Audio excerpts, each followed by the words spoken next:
नमस्कार, स्वागत है आपका फेडरल देश में। मैं हूं नीलू व्यास और लगातार फेडरल देश के जितने भी दर्शक हैं उनको मैं बताना चाह रही हूं कि अब लगातार आपके लिए कुछ ना कुछ डिबेट, कुछ ना कुछ इश्यूज हम आपके लिए लेकर आएंगे और लगातार इन बहसों के साथ, इन डिस्कशंस के साथ आप जुड़ें, अपने सुझाव को भी दें और लगातार फेडरल देश का सहयोग भी करें। और आज का जो मुद्दा है दिल्ली चुनाव से ही जुड़ा हुआ है, क्योंकि इस समय चुनाव की अगर हम बात करें तो दिल्ली में जो चुनाव की सरगर्मी है वो काफी बढ़ गई है। लेकिन जो सबसे बड़ा टॉकिंग पॉइंट उस चुनाव का है वो है फ्रीबीज, जिसको आप रेवड़ी कहते हैं, या मोदी जी ने कहा था कि ये रेवड़ियां हैं। अब रेवड़ियां सबने बांटी हैं। अगर आप लिस्ट उठाकर देखिए तो 3 पार्टीज इस समय दिल्ली के चुनाव में है, आम आदमी पार्टी, बीजेपी और कांग्रेस। आम आदमी पार्टी ने ये पूरी प्रथा एक तरीके से शुरू कर दी थी, हालांकि हमने साउथ में तो देखा ही था। लेकिन जिस तरीके से आम आदमी पार्टी ने इन रेवड़ियों की शुरुआत की, उसको देखते हुए सभी पॉलिटिकल पार्टीज ने इसको एक नियम सा बना दिया कि उनको भी ऑफर करना है, और एक तरीके की होड़ लग गई कि कौन सबसे ज्यादा रेवड़ी बांट सकता है, किसकी रेवड़ी सबसे ज्यादा लोकप्रिय होगी, किसकी सबसे ज्यादा पॉपुलर होगी। और ये जनता को तय करना होता है कि वो किस आधार पर किसकी रेवड़ी चुनेंगे। कभी कभी ये भी कहा जाता है कि जनता सबकी रेवड़ियां ले लेगी लेकिन अंत में अपना दिमाग इस्तेमाल करके और फिर वो लोगों को वोट देती है।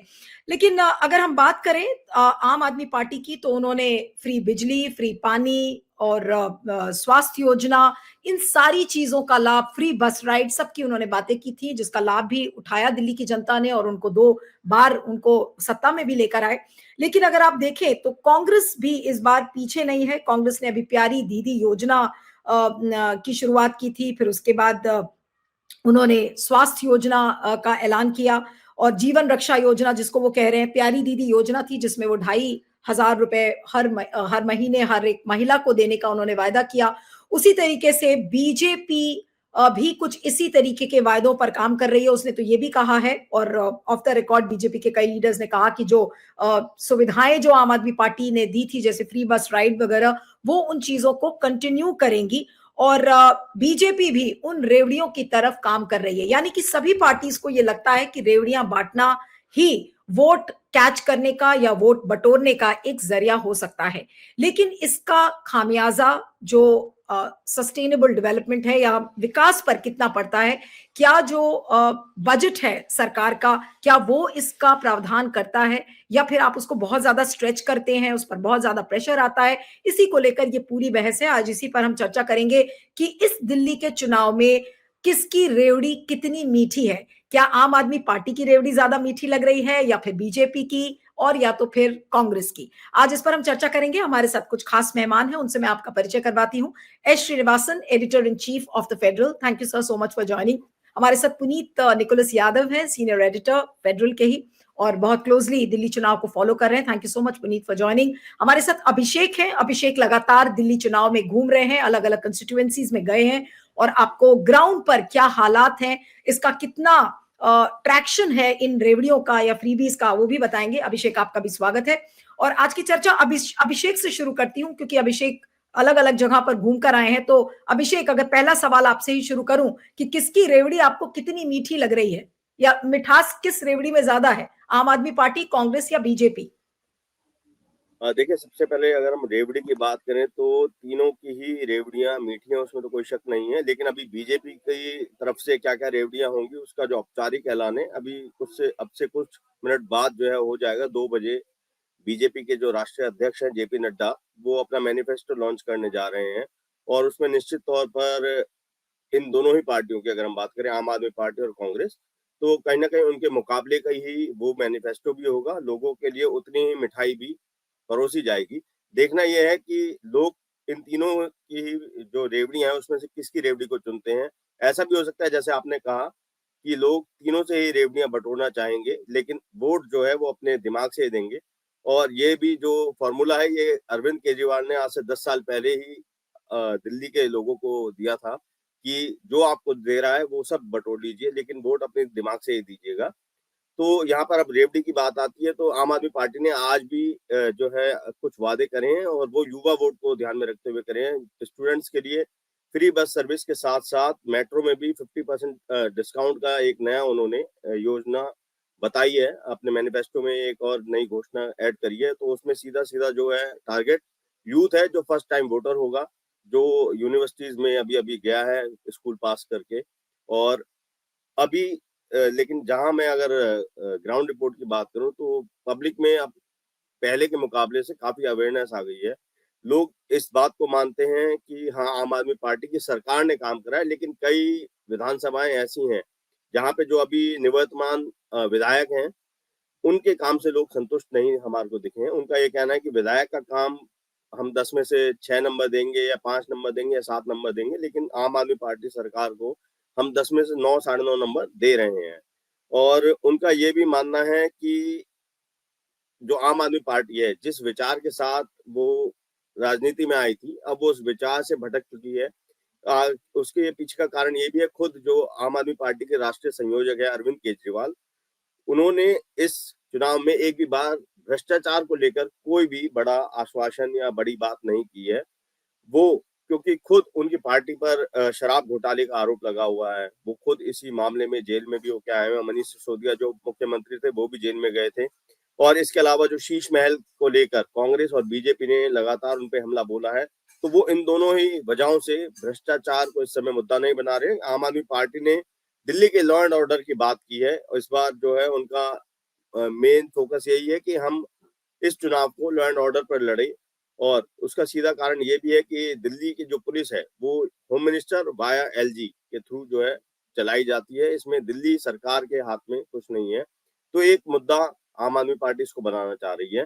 लेकिन हम सिर्फ रेवड़ी की बात कर रहे हैं, तो अगर कांग्रेस की भी बात करें तो कांग्रेस ने भी अपने जो मैनिफेस्टो है उसको प्रभावशाली बनाने के लिए कुछ अलग अलग राज्यों के मुख्यमंत्री या उप मुख्यमंत्रियों को विशेष तौर पर दिल्ली बुलाया और उनके मुंह से जो है ये वादे करवाए हैं, सिर्फ इसलिए कि वो गारंटी लगे, लोगों में ये विश्वास आए कि हाँ, उस राज्य में जो चुनाव से पहले वादे किए गए थे वो पूरे किए हैं वहां की राज्य सरकार ने। और अब वही जो नेता हैं, वही जो मुख्यमंत्री उप मुख्यमंत्री उस प्रदेश के हैं, वो आके आपके सामने वादे कर रहे हैं। तो कहीं ना कहीं कांग्रेस से विश्वास दिलाना चाह रही है जनता के बीच में कि जो हम कह रहे हैं हम वो करेंगे। लेकिन अब इन तीनों ही पार्टी की बात करें तो सबसे ज्यादा जो पब्लिक है उसको आम आदमी पार्टी और बीजेपी पर ज्यादा रिलायबल लग रहा है जाना बनिस्पत जो है कांग्रेस के। क्योंकि कांग्रेस के साथ उनके मन में ये शंका है कि कांग्रेस की सरकार आ भी पाएगी या नहीं आ पाएगी। टक्कर अगर हम बात करें इन दोनों ही पार्टियों के बीच में हमें ग्राउंड पे नजर आ रही है। और जो पब्लिक है वो इन दोनों ही पार्टियों को लेकर ज्यादा बात करती है, कांग्रेस पे बहुत ज्यादा अभी बात नहीं कर रही है। लेकिन हाँ, कांग्रेस भी पहले के मुकाबले कुछ गेन करता दिख रहा है। ओके, आपने कहा कि कांग्रेस कुछ गेन करती हुई कुछ सीटों पर शायद नजर आ रही है आपको। पुनीत, मैं आपके पास आऊंगी कि क्या फ्रीबीज को लेकर जो ये रेवड़ियां बट रही हैं, क्या इन रेवड़ियों के आधार पर कांग्रेस को लग रहा है कि जिस तरीके की योजनाएं जैसे प्यारी दीदी योजना है या फिर जो हेल्थ वाली जो स्कीम है, स्वास्थ्य वाली, तो क्या इन फ्रीबीज के आधार पर क्या कांग्रेस को इस बार उम्मीद है कि वो ज्यादा बेहतर कर पाएगी? क्योंकि अगर उसका कंपैरिजन हम आम आदमी पार्टी या फिर जो बीजेपी का अनाउंसमेंट होगा अगर उससे करेंगे तो वो कहीं ना कहीं फीकी पड़ती हुई नजर नहीं आएगी। जी, जहां तक मेरी जानकारी है, देखिए, ये रेवड़ी या जो फ्रीबी या जो भी आप इसको नाम देना चाहें, कांग्रेस पार्टी का जहां तक सवाल है, तो ये जरूर है कि उन्होंने भी गारंटी के नाम पे या फ्रीबी के नाम पर कई चीजें अनाउंस करी हैं, कुछ और भी करेंगी। लेकिन कांग्रेस का जो नेतृत्व है, चाहे वो दिल्ली का हो चाहे वो सेंट्रल लीडरशिप हो, उनके जहन में इस बात को लेकर के कोई शक नहीं है कि सिर्फ ये फ्रीबीज अनाउंस करने से हमारी कोई सीटें बढ़ जाएंगी या हमारा वोट परसेंटेज बढ़ जाएगा। उन्हें भी ये चीज भली भांति जो है पता है कि ऐसा होने वाला नहीं है। आप कांग्रेस के किसी भी नेता से बात कर लें या जो कैंडिडेट्स लड़ रहे हैं, हाँ ठीक है, वो बात करेंगे जरूर कि भाई प्यारी दीदी योजना है। और जैसा अभी अभिषेक ने बताया कि अलग अलग राज्यों में, जहां जो थोड़े बहुत राज्य हैं जहां कांग्रेस की सरकारें हैं, वहां के नेताओं को बुला करके वहां की जो स्कीम्स जो अनाउंस हुई हैं, इम्प्लीमेंट हुई हैं, फ्री बस राइड्स हो या जो कैश डोल्स की और स्कीम्स हैं, उनकी बातचीत यहां भी की जा रही है। लेकिन कांग्रेस ये अच्छी तरह जानती है कि जो फ्रीबीज है वो तभी आपको कोई लाभ दे पाएंगी जब वो एक कॉम्बिनेशन में आएंगी एक अच्छे संगठन और एक अच्छे नैरेटिव के साथ। आपके पास एक संगठन भी होना चाहिए, आपके पास एक नैरेटिव भी होना चाहिए। आप आज की तारीख में कांग्रेस के पास फ्रीबीज जरूर हो सकती हैं अनाउंस करने के लिए, और कोई उनका क्या जाता है, उन्हें ये पता है कि भाई सरकार हमारी नहीं बन रही, कुछ भी अनाउंस कर दें। या कोई भी पार्टी जिसको, अगर वो सेल्फ अवेयर है, उसको मालूम है कि भाई हमारे क्या चांसेस हैं, तो वो तो कुछ भी अनाउंस कर सकती है ना, अगर उसको पता है कि भाई हम नहीं जीतने वाले। तो कांग्रेस में ये चीज बहुत साफ है, क्योंकि उनको ये मालूम है कि उनका संगठन पिछले 10 सालों में दिल्ली में दोबारा खड़ा नहीं किया गया, नहीं हो पाया, और उनके पास जो एक इलेक्टोरल नैरेटिव उन्हें बनाना चाहिए था वो उन्होंने नहीं बनाया।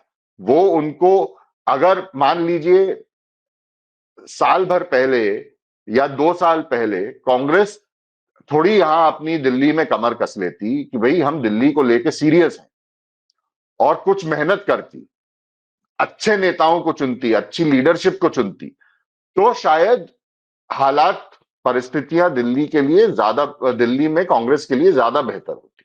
सिर्फ फ्रीबी अनाउंस करने से नहीं होगा। बीजेपी का भी यही मैं कहूंगा कि सिर्फ फ्रीबी अनाउंस करने से उनका भी कोई, आप ये कहें कि भाई क्योंकि उनका बजट अभी, उनका जो मैनिफेस्टो अभी लॉन्च होने वाला है, अगर मान लीजिए वो केजरीवाल जी से भी 4 कदम आगे बढ़ के कुछ 10 चीजें अनाउंस कर देते हैं, तो सिर्फ उस अनाउंसमेंट की वजह से ऐसा नहीं होगा कि जो है उनकी 20 सीटें बढ़ जाएंगी या 30 सीटें बढ़ जाएंगी। उसका संगठन भी होना चाहिए, उसका नैरेटिव भी होना चाहिए, आपके पास उस तरह के कैंडिडेट होने चाहिए, आपके पास ये भी बताने के लिए होना चाहिए कि आम आदमी पार्टी ने जो कुछ कहा है या जो कुछ किया है उसमें क्या खामियां हैं, वहां उनके फेलियर्स क्या रहे हैं। ये जरूर है कि आम आदमी पार्टी ने ये कल्चर दिल्ली में बहुत अब एक फैला दिया है कि भाई हम ये भी मुफ्त कर देंगे, वो भी मुफ्त कर देंगे, आपको बिजली भी मुफ्त दे देंगे, आपको पानी भी मुफ्त दे देंगे, आपको बस राइड भी हम मुफ्त कर देंगे। वो सब अपनी जगह ठीक है। आप अगर शीला दीक्षित के 15 साल की जो कार्यकाल था, आप वो उठा के देखिए। शीला दीक्षित के कार्यकाल के जो बजट्स थे, चाहे वो शीला दीक्षित ने खुद प्रेजेंट किए हों, चाहे वो एके वालिया जब फाइनेंस मिनिस्टर थे, जब वो बजट प्रेजेंट करते थे, उनके बजट्स में ठीक है, फ्रीबीज कोई आज या कल की बात नहीं, ये हमेशा से हर पॉलिटिकल पार्टी हर सरकार में करती है। उनके मायने बदल गए हैं, उनके तरीके, तौर तरीके बदल गए। शीला दीक्षित की सरकार में 15 साल में आप ये नहीं कह सकते थे कि भाई रेवड़ियां बट रही थी, क्योंकि उसमें आप, हालांकि उनकी बजट का जो साइज है वो आज के बजट के साइज से बहुत कम था, लेकिन आप उसमें आउटलेस चेक कीजिए, जो दिल्ली सरकार के उस वक्त के जो आउटले होते थे, लगभग 70-80 फ्लाईओवर उस वक्त दिल्ली में बनाए गए।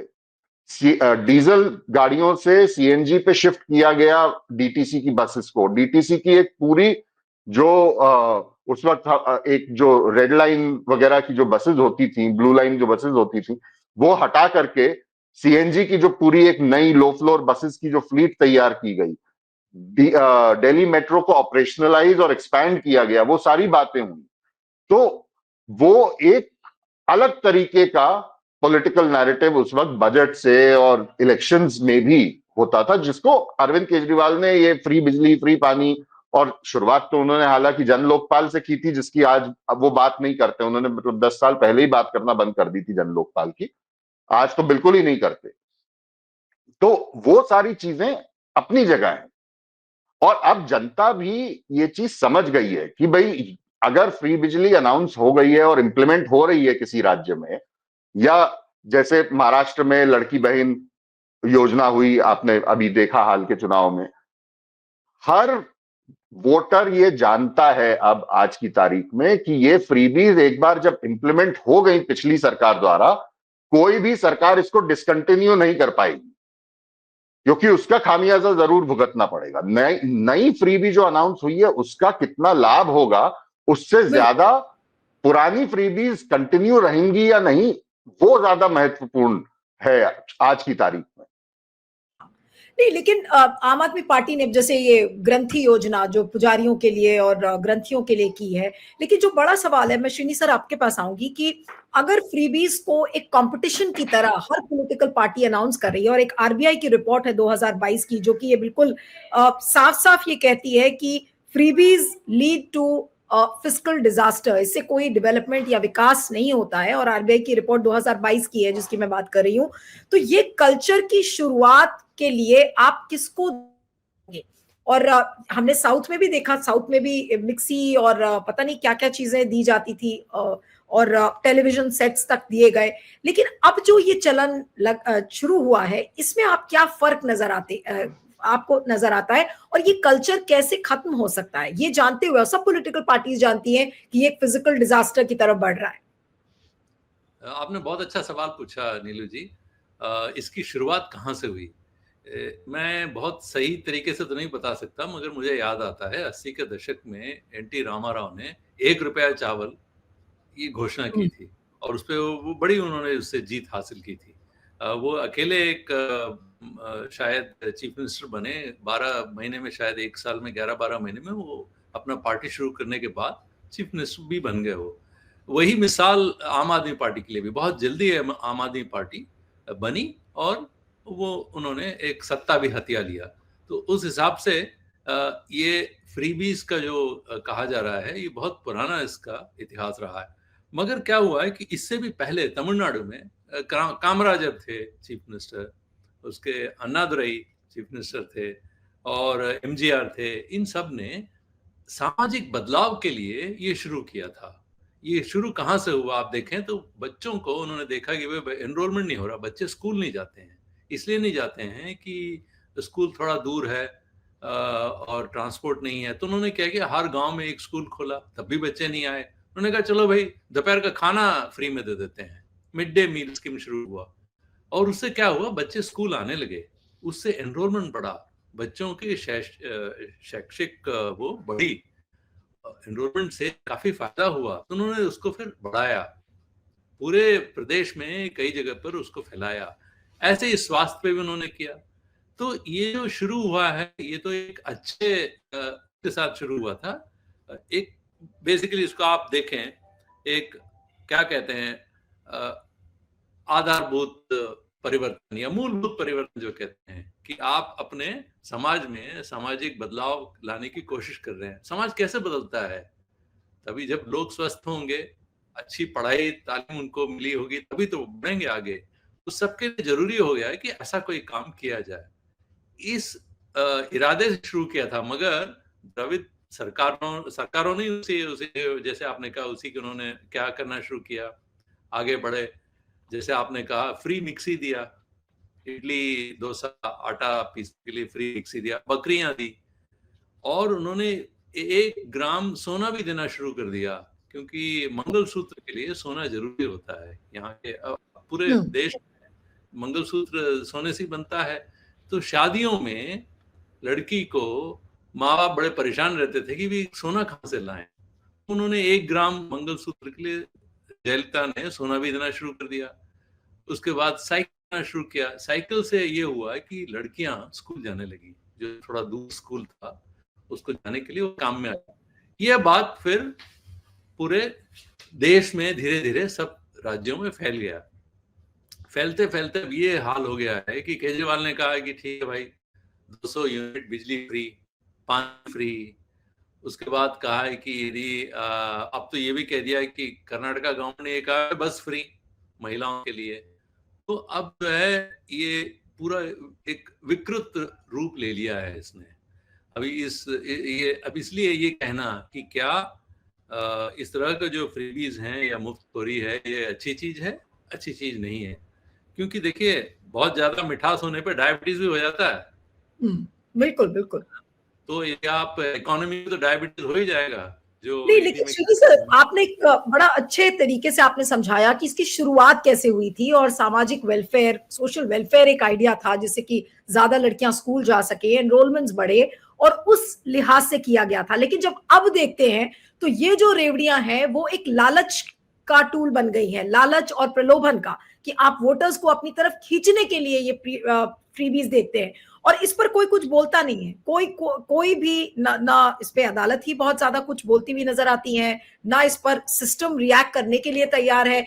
तो पहले में और अब में आपको फर्क क्या नजर आता है? उसके बाद मैं फिर अभिषेक के पास आऊंगी, जो ये जूते और साड़ियां जो बट रही हैं इस पर भी मैं बात करूंगी। जी श्री सर।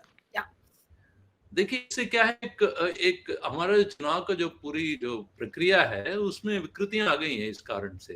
अब ये समझ में नहीं, लोग अब धीरे धीरे तमिलनाडु में, केरल में तो नहीं होता, आंध्र प्रदेश में, तेलंगाना में अब ये स्थिति आ गई है। लोग समझ गए हैं कि भाई कोई पॉलिटिकल पार्टी आए देंगे तो सभी।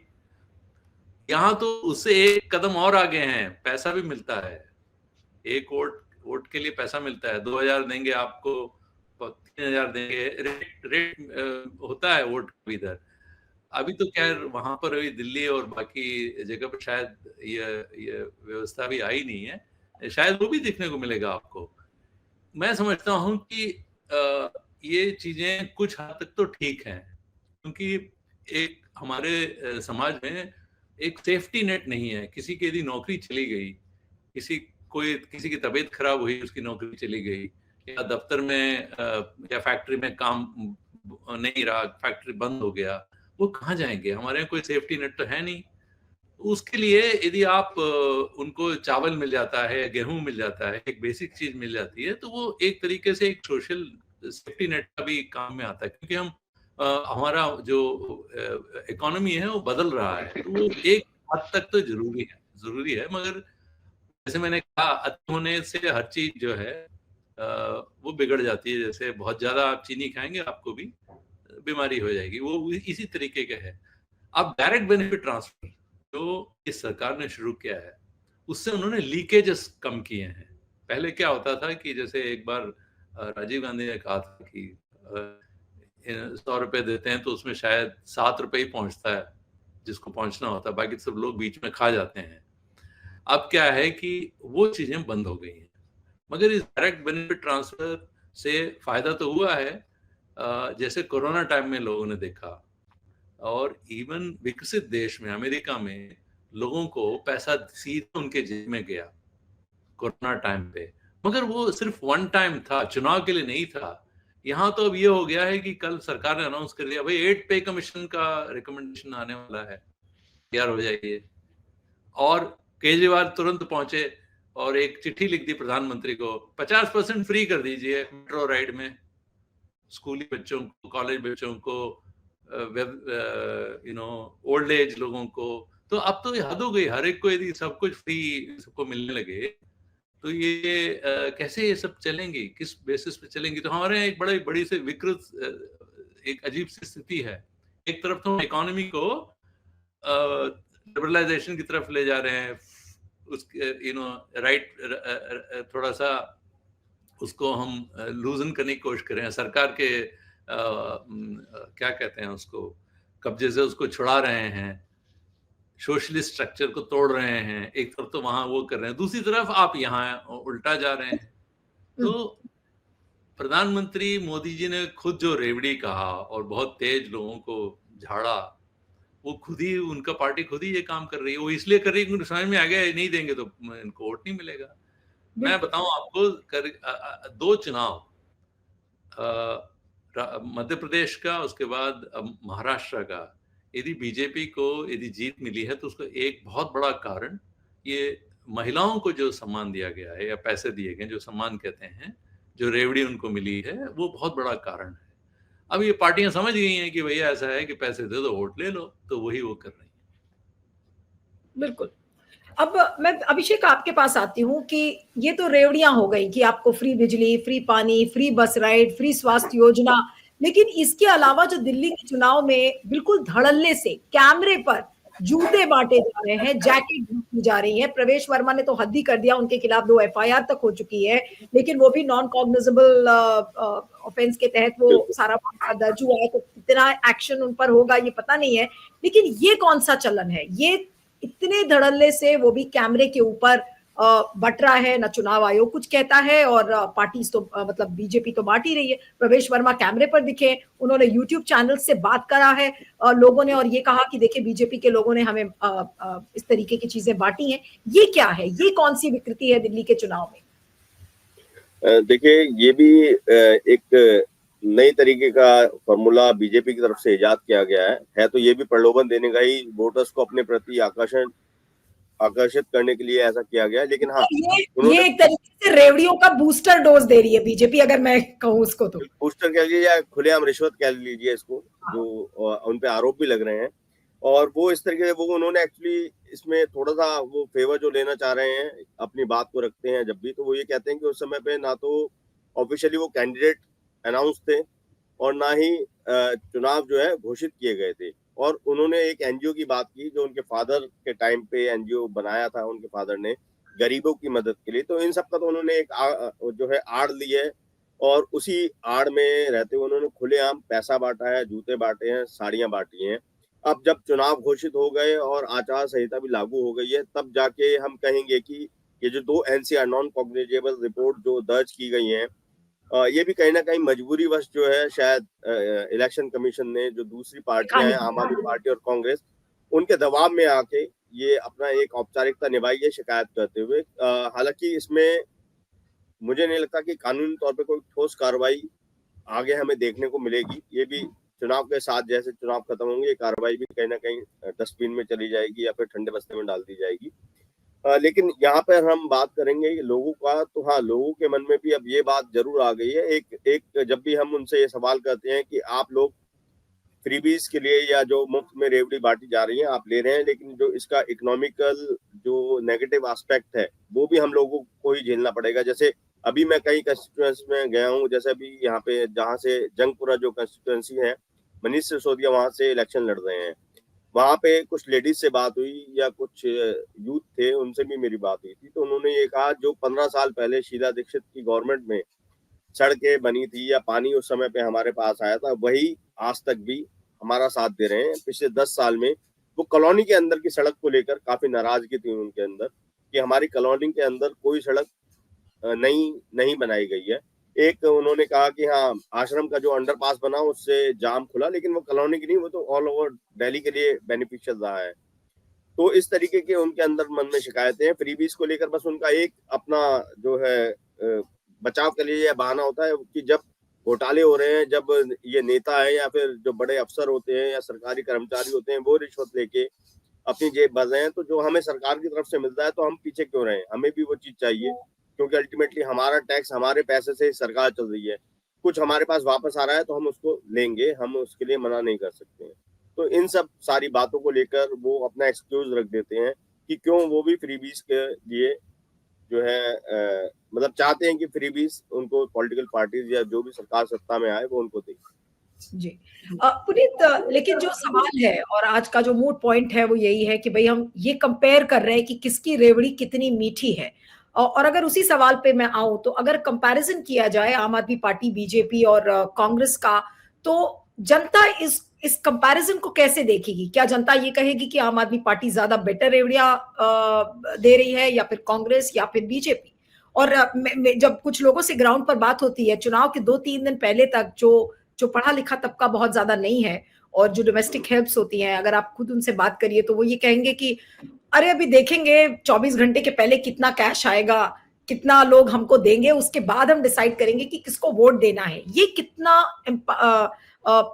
ओवरपावरिंग फैक्टर होता है, और क्या ये एक फैक्टर बन सकता है दिल्ली के चुनाव में कि अब लोग जब सबका मैनिफेस्टो आ जाएगा उसको कंपेयर करेंगे कि भाई किसकी रेवड़ियां ज्यादा मीठी है, और उसके दम पर आपने कहा कि उसके अलावा नैरेटिव भी चाहिए, संगठन भी चाहिए, लेकिन अगर केवल फ्रीबीज की अगर हम बात करें तो उसके आधार पर ये कितना बड़ा पोटेंशियल फैक्टर रहेगा जिसके बेसिस पे लोग वोट करेंगे?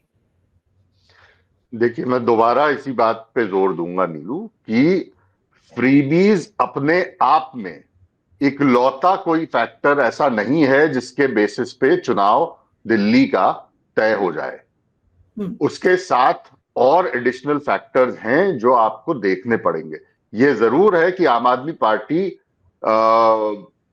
को हम कह सकते हैं कि बेटर प्लेस्ड है बीजेपी या कांग्रेस के कंपैरिजन में, खासतौर से कांग्रेस के कंपैरिजन में तो है ही, पर वो इसलिए भी कि भाई आपकी 10 साल से सरकार है, ये योजनाएं आप ही की द्वारा शुरू की गई हैं, जिनको अब आप और एक्सपैंड कर रहे हैं, तो वो जल्दी क्लिक करता है वोटर के साथ कि भाई इन्होंने ही दी थी फ्री बिजली, पहले भी इन्होंने ही दिया था फ्री पानी भी, यही अभी और कह रहे हैं कि ये भी देंगे। तो एक वो ट्रैक रिकॉर्ड जरूर है और उस ट्रैक रिकॉर्ड को जरूर जनता देखेगी। लेकिन आप ये कहें कि सिर्फ फ्रीबी पे ही पूरा चुनाव डिसाइड हो जाएगा तो ऐसा नहीं होता है, और दिल्ली में ये नहीं होगा। और मैं आपको बताऊं, देखिए ये जो फ्रीबीज का जो मसला है, मैं ये नहीं कहता कि इसको आप पूरी तरह बंद कर दीजिए या इसको पूरी तरह बंद कर देना चाहिए या किया जा सकता है। मुझे नहीं लगता। भाई आप एज अ वेलफेयर स्टेट आपकी जिम्मेदारी भी बनती है उन लोगों के लिए कुछ करने की, फाइनेंशियली इकोनॉमिकली उनको साउंड बनाने की, जो बहुत परेशानियों से गुजर रहे हैं या जो आपके हिस्टोरिकली बैकवर्ड या ऑप्रेस्ड लोग हैं, वो कम्युनिटीज, उनके लिए जरूर ये इस तरह की योजनाएं कारगर होती हैं, जरूरी भी होती हैं। लेकिन आप एक ये चीज देखिए कि दिल्ली, जहां तक मेरी जानकारी है, दिल्ली का जो बजट है वो इस देश का इकलौता ऐसा बजट होता था या अभी भी है शायद, जो पिछले 30 साल से लगातार रेवेन्यू सरप्लस का बजट रहा है। दिल्ली का बजट कभी भी पिछले 30 सालों में डेफिसिट में नहीं गया है। लेकिन ये जो कल्चर पिछले 10 सालों में हमने देखा है, उसका आप आगे चल के दिल्ली क्या खामियाजा भुगतेगी, ये आप इस बात से एक अनुमान लगा लीजिए कि 2 साल पहले जो आम आदमी पार्टी का जो बजट था, अगर उसमें आप देखें तो जहां तक मुझे याद आता है 14,400 या 14,450 करोड़ का रेवेन्यू सरप्लस था उस बजट में। पिछले साल का आप दिल्ली का जो बजट है वो उठा करके देखिए, वो रेवेन्यू सरप्लस एक साल में 65% गिर गया था, कुछ 3,000 करोड़ रह गया था, 3,300 या 3,400 करोड़ के आसपास का रेवेन्यू सरप्लस पिछले साल बचा था बस। और आप दिल्ली सरकार में, ये मैंने आप फेडरल के इंग्लिश प्लेटफॉर्म में एक बार ये बात कही थी कि अगर आप दिल्ली सेक्रेटेरिएट में एक जाकर के किसी से बात करें जो वित्त मसलों को समझते हो, वो आपको बताएंगे कि इस बार का जो बजट आएगा वो शायद पहली बार पिछले 30 सालों में ये स्थिति पैदा हो रही है कि दिल्ली रेवेन्यू डेफिसिट में जाएगा। दिल्ली का डेट बर्डन बढ़ता जा रहा है, उस पे कोई आप उसको छुपा नहीं सकते क्योंकि वो रिकॉर्ड्स पब्लिक हैं। तो ये दिल्ली सरकार को भी देखना पड़ेगा। जनता, देखिए आप अगर एक वोटर को कोई मुफ्त चीज देंगे, वो क्यों नहीं लेगा, क्यों मना करेगा वो?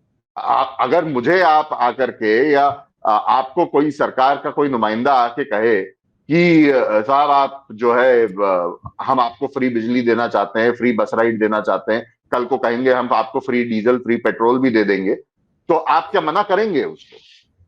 बिल्कुल बिल्कुल।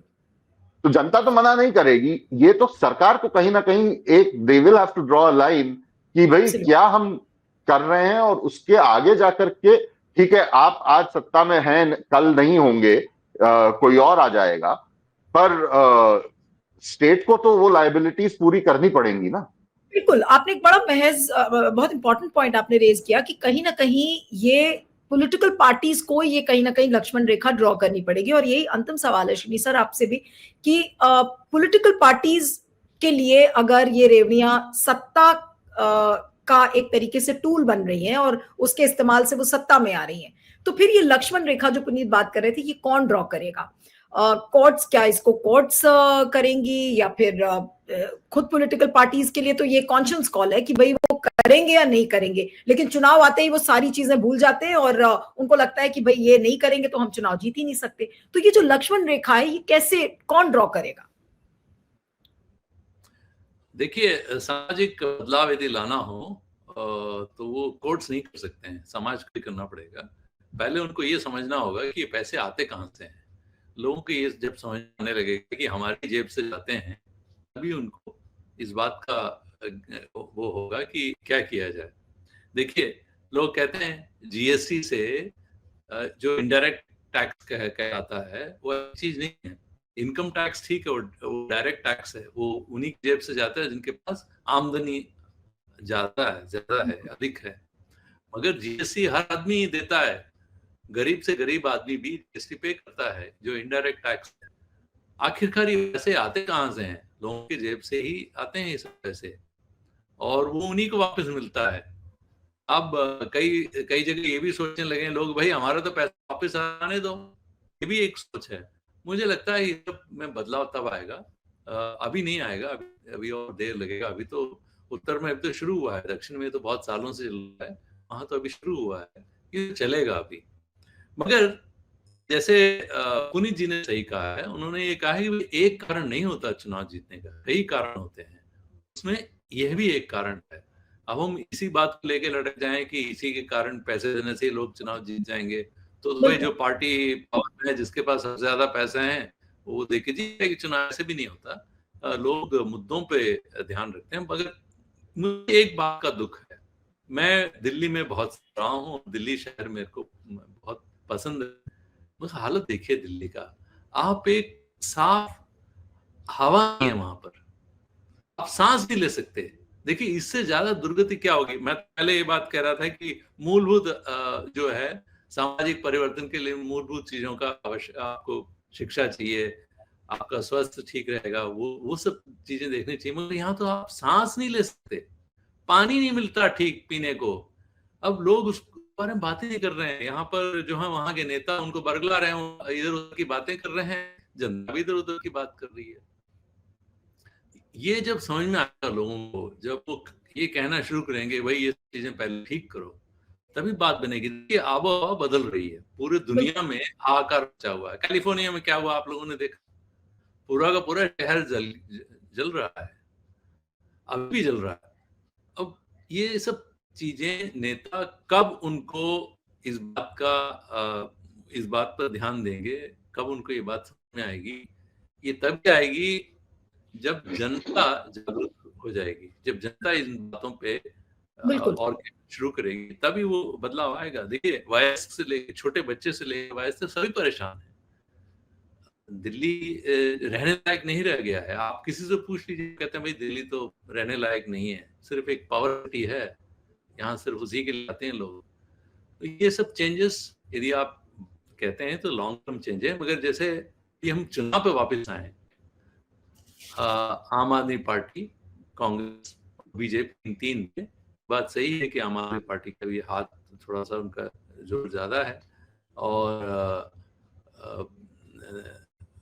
कांग्रेस पार्टी को यदि रिवाइव करना है तो उनको ये बात तय करनी पड़ेगी कि क्या हम इस लड़ाई को इस तरीके से लड़ें कि यदि इवन बीजेपी आती है तो उससे हमें कोई उससे परेशानी नहीं आने दीजिए बीजेपी, मगर हम अपना जो बेस है वो हम बनाना होगा। और कांग्रेस का तभी ग्रोथ होगा जब आम आदमी पार्टी नीचे जाएगी, क्योंकि आम आदमी पार्टी का कांग्रेस के ग्रोथ पे ही हुआ है। तो ये दोनों एक दूसरे के क्या कहेंगे आप, ऑपोजिट हैं। तो वो एक चीज है वहां पर। मुझे लगता है इस चुनाव का सबसे बड़ा निष्कर्ष वही होगा कि ये देखना होगा कि किसका पलड़ा भारी है और कैसे होता है। बिल्कुल बिल्कुल। चलिए इस चर्चा को खत्म करते हैं। आप सभी का बहुत बहुत शुक्रिया, Srini sir, Puneet, Abhishek, thank you so much for joining.